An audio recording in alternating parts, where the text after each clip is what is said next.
कितना भी आप यहां से पैसा उनके पास भेजते जाओ, यदि दोस्त गलत मिल गए ना तो आपका सारा पैसा मिट्टी में मिलने वाला है और बच्चे का भविष्य बिगड़। क्यों यहाँ का बच्चा पढ़ लिख के बड़ा क्यों नहीं हो सकता है? यहाँ का बच्चा पढ़ लिख के ऊंचाइयों को प्राप्त क्यों नहीं कर सकता है? क्यों बाहर बच्चे भेजे जाते हैं? क्यों अमेरिका में, विदेशों में हमारी प्रतिभाएं जाकर के पढ़ा करती हैं? आपसे निवेदन है, जिनको पढ़ना होता है ना, सरकारी स्कूल में पढ़कर भी लाल बहादुर शास्त्री बनकर के खड़े हो जाया करते हैं। वो सरकारी स्कूल में पढ़े, उनके पास तो स्कूल जाने के लिए पैसा भी नहीं था। बाढ़ आ गई, माँ ने 10 पैसे दिए कि बेटा ले, कुछ ले करके खा लेना। बाढ़ आई, नदी पार करना है, नाव में नहीं बैठ सकते हैं क्योंकि 10 पैसे ही उनकी जेब में है। मैं बैठ जाऊंगा तो खाऊंगा क्या? मालूम है, जो नाव में पार कर रहे थे वह बच्चा अपनी किताबें उसको देता है और उफनती नदी में कूद करके तैर के नदी पार कर जाता है। वो बच्चा आगे जाकर लाल बहादुर शास्त्री बन करके खड़ा हो जाया करता है। मान्यवर, सिखाओ, इतना नाजुक मत बनाओ। तुम्हारे बच्चे को बोलो कि आज नल नहीं आ रहा है, जाके पड़ोस से 1 बाल्टी पानी ले आना, तो बच्चे को शर्म आती है कि मैं पानी लेने जाऊंगा, सड़क पे जाऊंगा। बच्चा सब्जी लेने नहीं जाता है। मान्यवर, आप ध्यान रखिए, बच्चे सब्जी की डोलची उठाने में उसके हाथ में छाले आ रहे हैं, ध्यान रखना। वो रिक्शा ढूंढता है, वो गाड़ी ढूंढता है, गाड़ी दोगे तो जाऊंगा, नहीं तो सब्जी लेने नहीं जाऊंगा। ऐसे नाजुक हाथ, ये लड़के आते ना मेरी भैयावती करने, ऐसे हाथ लगते हैं कि लड़के कर रहे हैं कि लड़कियां कर रही हैं, समझ में नहीं आता। ऐसे कोमल हाथ बना रखे हैं। अरे मर्द का हाथ होना चाहिए, पत्थर तोड़ दे तो गंगा की धार फूट जाना चाहिए। लोह पुरुष पैदा करो, लोह पुरुष बनाओ। हमको लड़का चाहिए, हरकतें तो उसकी लड़की जैसी, क्या करो इस लड़के का ध्यान रखे। लोह पुरुष पैदा करो। आश्रम में पढ़ा करते थे पहले बच्चे, मालूम है, जंगल जाते थे, लकड़ी काटते थे, भिक्षा मांगते थे, लकड़ी काट करके लाते थे, गुरु को भोजन बना के खिलाते थे, फिर गुरुकुल में बच्चे भोजन किया करते थे। नाजुक राजाओं के लड़कों को राम गुरुकुल में पढ़ने गए, गुरु वशिष्ठ ने लकड़ी काटने का आदेश दिया, हो गए राजकुमार घर के। लेकिन गुरुकुल में कोई राजकुमार नहीं हुआ करता है। भिक्षा मांगा, सब कुछ किया। यदि वशिष्ठ ने राम को बचपन में तैयार नहीं किया होता, तुम्हारे जैसी औलाद बना दी होती, तो 14 वर्ष राम वनवास में नहीं रह सकते थे, ध्यान रखना। लोग कहते हैं कि राम भगवान थे इसलिए 14 वर्ष रहे। मैं पुलक सागर कहता हूं, उनके गुरु की शिक्षा थी इसलिए 14 वर्ष उन्होंने वनवास में ग्रहण कर लिया। वो जंगल जंगल आदत थी, 12 साल पढ़े हैं गुरुकुल में, 12 साल में जंगल में रहने की आदत। तुम इतनी सुविधा भोगी हो, इतनी सुविधा भोगी बच्चों को बनाते हो, सारी सुविधाएं चाहिए तब बच्चा पढ़ेगा लिखेगा। नहीं मेरे भाई, ऐसे पढ़ाई, ध्यान रखना, सुविधाओं में मिला ज्ञान मुसीबत में खत्म हो जाता है, ध्यान रखना। और जो मुसीबत में ज्ञान मिलता है वो बुरे दिनों में हमारे बहुत काम आया करता है, ध्यान रखिए। सुविधा में मिला ज्ञान मुसीबत में खत्म हो जाएगा। ये बच्चे अच्छे नंबर नहीं लाए ना, ये बच्चों को अच्छा जॉब नहीं मिला, इस सुविधाओं का ज्ञान है, ध्यान रखना। जिस दिन ये फेल हो गए उस दिन आत्महत्या की तैयारी करेंगे और कुछ नहीं कर पाएंगे। इन्हें लगता है कि हमारा जीवन बेकार है, हम पढ़ लिख नहीं पाए, हम इंजीनियर नहीं बन पाए, हम डॉक्टर नहीं बन पाए। बच्चा डिप्रेशन में चला जाएगा, डिप्रेशन में जाएगा, आत्महत्या करेगा, तुम्हारे हाथ से तुम्हारी औलाद चली जाएगी। ध्यान रखिए, मैं कहता हूं कि सुविधाओं का ज्ञान नहीं, तपस्याओं का ज्ञान होना चाहिए, संघर्षों का ज्ञान होना चाहिए। नारायण कृष्ण हो या राम हो, इन्होंने ज्ञान जंगलों में प्राप्त किया है, ध्यान रखना। आपसे निवेदन है, इतना सुविधा होगी कि एक सब्जी की डोलची नहीं उठती उससे, एक गिलास पानी देने को तैयार नहीं है। आपने अपने घर में कपड़े के धोने वाली लगा रखी है, बर्तन बना साफ करने वाली लगा रखी है, आपने अपने घरों में खाना बनाने वाली लगा रखी है। क्या संस्कार दोगे आप? उसके बाद भी महिला कहती महाराज हमारे पास टाइम नहीं है, अरे देवियों तुम करती क्या हो जो टाइम नहीं है? कपड़े वाली कपड़े, बर्तन वाली बर्तन, झाड़ू वाली झाड़ू, तुम क्या करती हो? पति बेचारा सुबह से शाम तक रहता है, उसमें ही तुम बिजी। बोले नहीं, इन सबको मैनेज करना पड़ता है मुझको, ध्यान रखिए मान्यवर, ऐसा नहीं हुआ करता है। हमारी भी दादी और माता हुआ करती थी, हाथ से चक्की चलाती थी, सुबह सुबह गेहूं पीसा करती थी, और गेहूं पीसते पीसते प्रभु पतित पावन में या पावन चरण आयो शरण जी, भगवान का नाम लिया करती थी। हमारे पुरखे लोग जब स्नान करते थे, अहो जगत गुरुदेव सुनियो अर्ज हमारी, नहाते जा रहे हैं, स्तोत्र पढ़ते जा रहे, विनती पढ़ते जा रहे, उनका नहाना शुभ हो जाता था, मंगल हो जाता था। जब एक दादी पीसती थी, चक्की पीसा करती थी, भगवान का नाम लेके पीसती थी ना, तो मैं पुलक सागर कहता हूं, बड़े विश्वास के साथ कहता हूं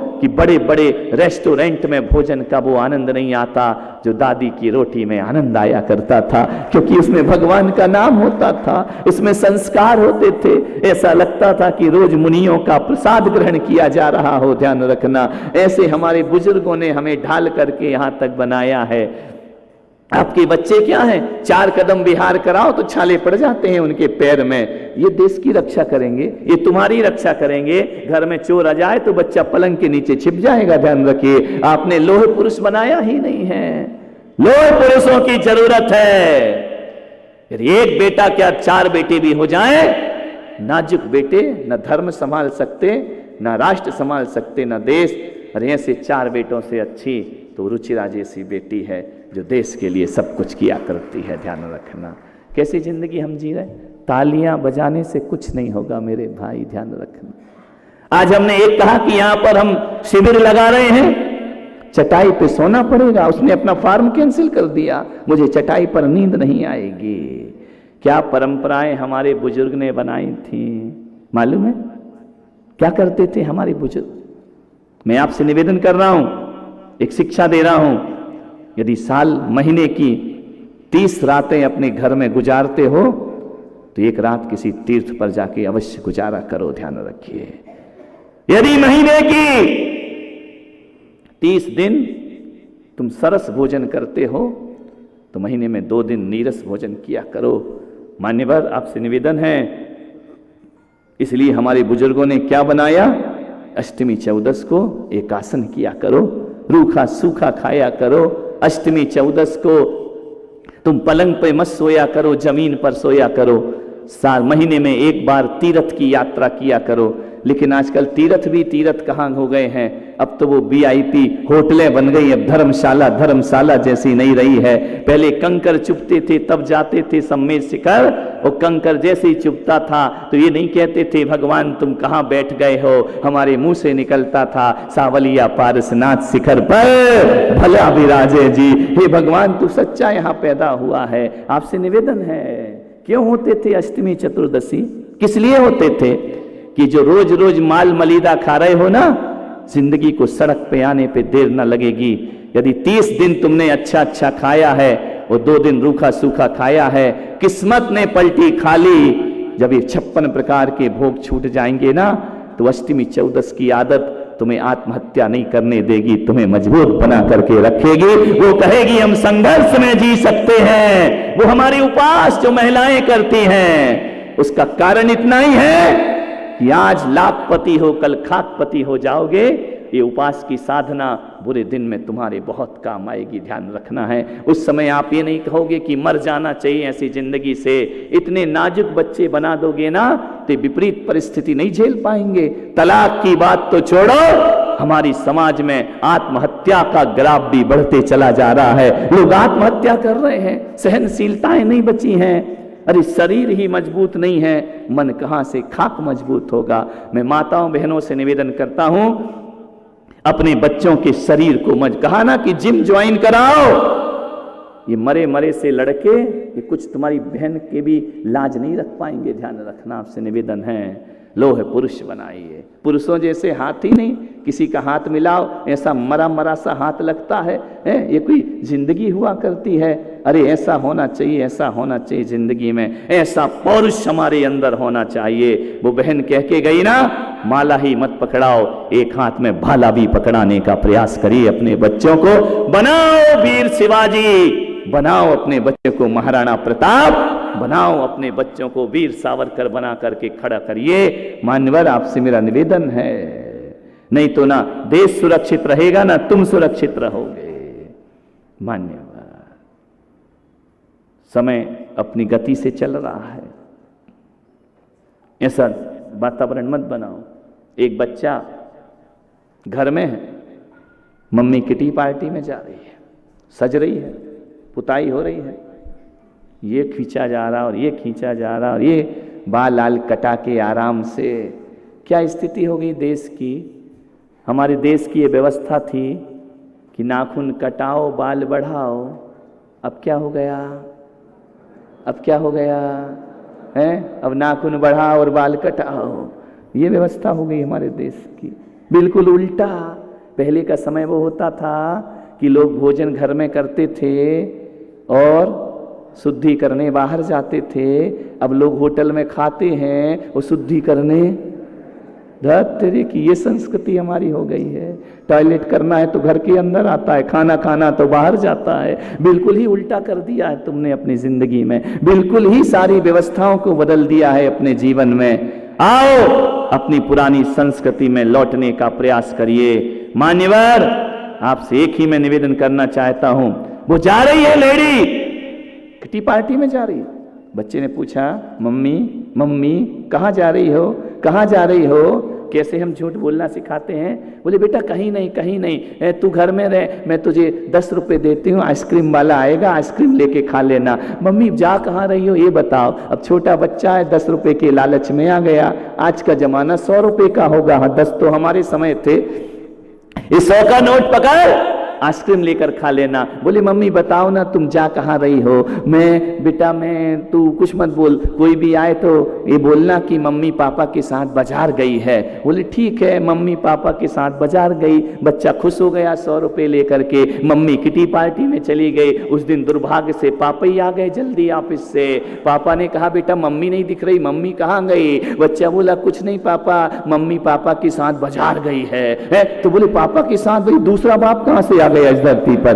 पापा तो तेरा मैं हूं ना। बोले नहीं, मम्मी ने यही कहा था कि बोल देना पापा के साथ बाजार गई है। अब ये चित्र दिखाओगे अपने घरों में, ये आचरण दिखाओगे अपने घरों में। एक बाप बैठा है, बच्चा बाहर खेल रहा है, उसे मालूम है उसका दोस्त आ रहा है, माथा खाएगा, माथा पचा रहेगा, इतना बोलेगा। वो बच्चे से कहता बेटा वो अंकल आ रहे हैं ना, वो पूछे पापा कहाँ हैं तो कहना बाजार गए हैं। बोलना मत कि मैं अंदर हूं, ये झूठ बोलने के संस्कार हम दे रहे हैं। बच्चे के पास आता है, अंकल अंकल जय जिनेंद्र। बोले बेटा जय जिनेंद्र, पापा कहाँ हैं? बोले पापा नहीं हैं। बोले कहाँ गए हैं? बोले बाजार गए हैं। बोले बेटा कितने बजे आएंगे? बोले अंकल 2 मिनट रुको, मैं अंदर पूछ के बताता हूँ कितने बजे आएंगे।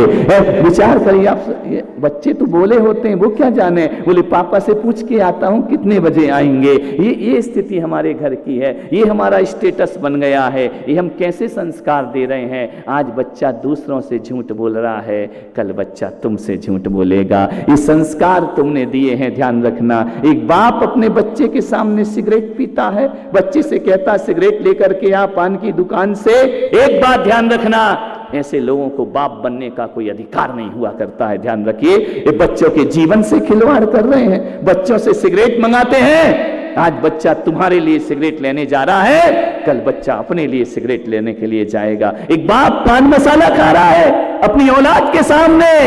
ध्यान रखना, क्या संस्कार दे रहे हैं आप? आपको बाप बनने का कोई हक नहीं हुआ करता है। आपने अपना जीवन तो बर्बाद किया है, बच्चों का जीवन भी बर्बाद करने पर तुले हुए हैं। पान मसाला बच्चों के सामने, बच्चों को। और एक बात ध्यान रखना, दारू पीना, मसाला खाना, सिगरेट पीना, ये बच्चों के सामने। ध्यान रखना, आपको कोई हक नहीं है।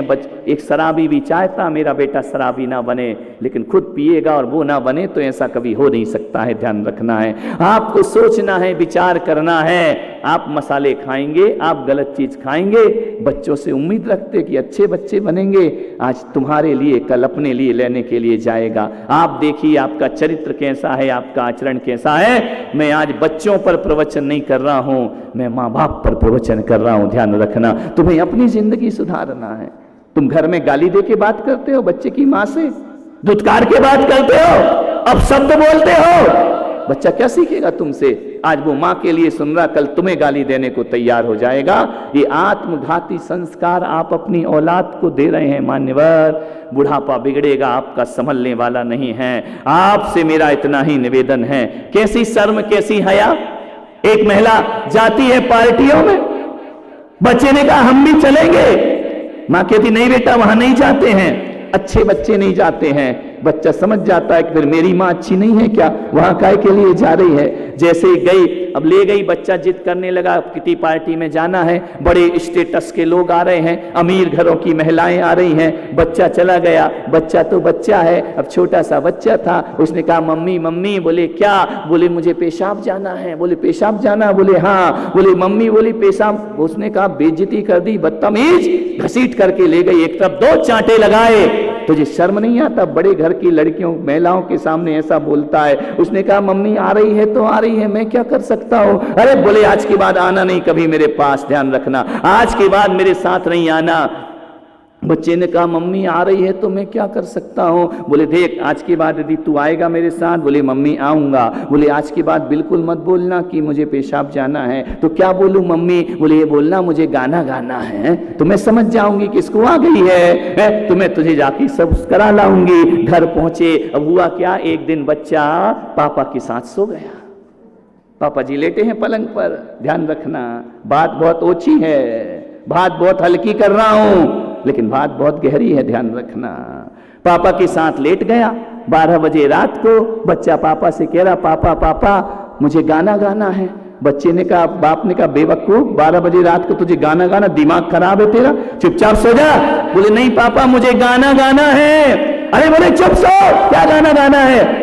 बेटा चुप हो जा, मालूम है गुस्सा करने पे तो और चिल्लाएगा और भड़केगा। बोले बेटा चुप हो जाओ, चुपचाप सो जाओ, गाना सुबह गा लेना। बोले नहीं पापा मुझे जोर से गाना गाना है। अरे बोले जोर से गाना, पड़ोसी जग जाएंगे, आफत हो जाएगी। बेटा जोर से गाना मत गा, मैं तेरे हाथ जोड़ रहा हूं। पापा मुझे गाना है, गाना है। एक काम कर बेटा, चुपचाप मेरे कान में गाना गा दे। अब बच्चे की क्या गलती है? पप्पू ने कहा कि मैं गा दूं। बोले गा दे। बोले गा दूं। बोले गा दे।